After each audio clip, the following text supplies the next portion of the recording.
আমি জানি আমার মতো তোমাদেরও এই ওয়ালমেট সেটটা অনেক অনেক অনেক পছন্দ হবে। হ্যাঁ, তোমাদের জন্য আজকে এই ওয়ালমেট সেটটা টিউটোরিয়াল নিয়ে চলে এসেছি। আগের দিনের ভিডিওতে বলেছিলাম যে এই পিঙ্ক কালার ম্যাক্রোম আর এই হোয়াইট কালার ম্যাক্রোম দিয়ে খুব সুন্দর একটা জিনিস বানাচ্ছি, আর তাই আজকে টিউটোরিয়ালটা নিয়ে চলে এসেছি। এই ওয়ালমেট গুলোর 5 দিনে 5টা টিউটোরিয়াল দেখাবো। প্রত্যেকটার ভিডিও আলাদা আলাদা করে দিয়ে দিব, তোমরা যাতে ইজিলি বুঝতে পারো, তোমরা যাতে কেউ কমপ্লেন না করতে পারো যে আপু টিউটোরিয়াল বুঝতে পারিনি, কারণ একটা ভিডিওতে কোনোদিনও এতগুলো ওয়ালমেটের টিউটোরিয়াল দেওয়া পসিবল না। যাই হোক, আমি এখানে পিঙ্ক কালার ম্যাক্রোমের সুতা নিয়ে নিয়েছি আর এটাকে রাউন্ড বাই রাউন্ড ঘুরিয়ে ঘুরিয়ে এরকম একটা সার্কেল ক্রিয়েট করে নিচ্ছি।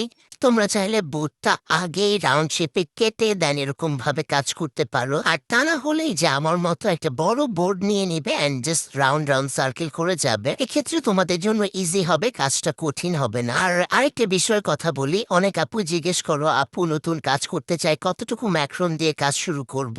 তোমরা চাইলে আমার কাছ থেকে ম্যাক্রোম নিতে পারবে। আমার কাছে অনেক ধরনের ম্যাক্রোম আছে, colourful macrame, black colour, coffee colour, সব ধরনের ম্যাক্রোম তোমরা আমার কাছে পেয়ে যাবে। তোমরা যারা একদম বিগিনার নতুন কাজ করছো, তোমরা চেষ্টা করবে সাদা আর কফি কালার ম্যাক্রোম দিয়ে কাজ শুরু করতে, অথবা সাদা আর পাটের সুতা দিয়ে কাজ শুরু করতে, কারণ এই দুইটা জিনিস দিয়ে সব থেকে বেশি কাজ করা যায় আমার যেটা মনে হয়। যেহেতু একদমই বিগিনার তোমরা, তাই তোমরা 1 কেজি অথবা আধা কেজি ম্যাক্রোম নিয়ে কাজ শুরু করে দেখতে পারো। যাই হোক, আমি এখানে একটা মেজারমেন্ট অনুযায়ী এখানে পাতার শেপগুলো করে নিচ্ছি। জাস্ট ম্যাক্রোমের সুতাগুলো গ্লু গানের সাহায্যে এভাবে করে সুন্দরভাবে দিয়ে দিচ্ছি।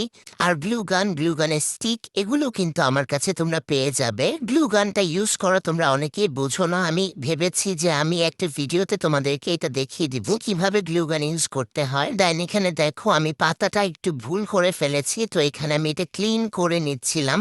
তোমরা যারা ভাবো যে আমরা পারফেক্টলি কাজ করি না, আমাদেরও কাজে ভুল হয়, কখনো যদি তোমরা ম্যাক্রোমে গ্লুটা লাগিয়ে ফেলো, তারপর যদি মনে হয় যে এটা তোমাদের উঠিয়ে ফেলতে হবে, সাথে সাথে গরম আঠাটাতে তোমরা হাত দিবে না, ওটাকে শুকাতে দিবে। শুকানোর পরে হালকা করে টান দিলে দেখবে উঠে আসছে। তাহলে কিন্তু আর ম্যাক্রোমে কোনো দাগ পড়ে যাবে না, আরো সুন্দরভাবে উঠেও চলে আসবে। এরপরে জাস্ট একটা রাউন্ড শেপ করে নিলাম, এরপর এটা মিডলে দিয়ে দিলাম অ্যান্ড ফাইনালি এটা কমপ্লিট। পেছনে কিন্তু আমি এগুলো সবগুলোর মধ্যে শপিং দিয়ে কভার আপ করে দিয়েছি যাতে দেখতে ভালো লাগে। তো ফাইনাল লুকটা হচ্ছে এটা আমার এই সুন্দর ওয়ালমেট। আশা করি তোমাদের সবারই অনেক পছন্দ হয়েছে। তোমরাও কিন্তু ঘরে বসে ট্রাই করতে পারো, অথবা তোমরা কিন্তু আমার কাছে অর্ডার করতে পারবে এই সুন্দর ওয়ালমেটটা। প্রাইসের জন্য ইনবক্স করতে হবে এই ফুল সেটটার প্রাইস কত রাখছি। তোমরা চাইলে তোমাদের মতো কাস্টমাইজ করেও কিন্তু বানাতে দিতে পারবে। আর তোমরা চাইলে কিন্তু ম্যাক্রোমের সুতা, পাটের সুতা এগুলো আমার কাছ থেকে নিতে পারো। কালারফুল ম্যাক্রোমও কিন্তু অ্যাভেলেবেল আছে আমার কাছে। যাই হোক, সবাই ভালো থাকো, সুস্থ থাকো। নেক্সট পার্টের জন্য ওয়েট করো। আল্লাহ হাফেজ।